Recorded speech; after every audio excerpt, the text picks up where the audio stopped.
In the ever-evolving landscape of 90s fashion, few transformations captured the zeitgeist quite like Drew Barrymore's dramatic shift to jet black hair in early 1996. This wasn't just another celebrity hair change, it was a defining moment that would ripple through alternative fashion and youth culture. The transformation was striking. Gone was the golden blonde hair we'd grown up watching.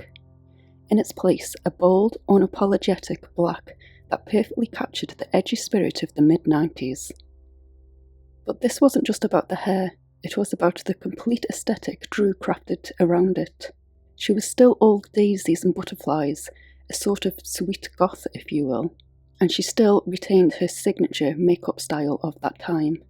Max Spice lip liner was a staple in her makeup bag, a shade that would become legendary in its own right. The magic of this look lay in how Drew paired it. She wore dramatically pale concealer and made the deep tones of Max Spice pop out more dramatically. It's a combination that countless fans, including myself, tried to recreate, but for some reason I could never get that same lip colour using Max Spice as Drew seemed to create.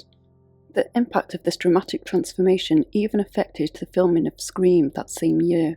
In what would become one of horror's most iconic opening scenes, Drew actually had to wear a wig as her black hair did not align with the character. Also in 1996, Drew filmed the movie Best Men. The black hair looks absolutely stunning in this movie. It's perfectly paired with her character's feisty style, and also has her signature striped socks in that movie. They were a personal fashion favourite that she was known for rocking off screen too. It's another of Drew's staples of the 90s, where her characters in movies blurred the line between the role and her personal style. And let's not forget the glitter. In true 90s fashion, Drew would often be spotted literally sparkling, covered in body glitter sprays that defined the mid-90s.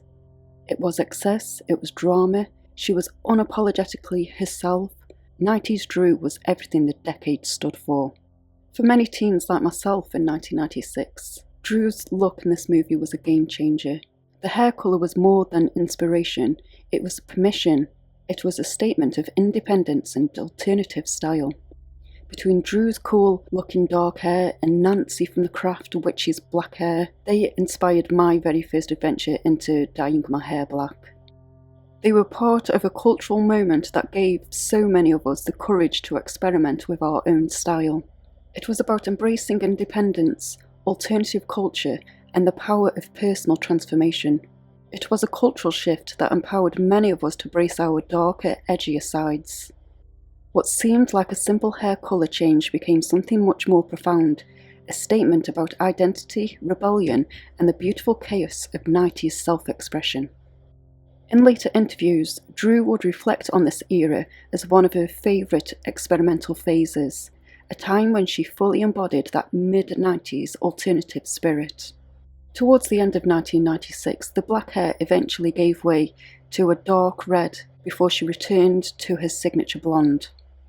While she would experiment with dark brown shades in later years, she never returned to this striking jet black, perhaps understanding that some moments in style history are meant to be singular, perfectly capturing the time. Did any of you try to copy Drew's iconic black hair back in the 90s? Or maybe you were inspired by it years later. Drop a comment below and share your story. Don't forget to like and subscribe for more dives into aesthetics of the 90s, Y2K, old Hollywood, and much more. Thanks for watching.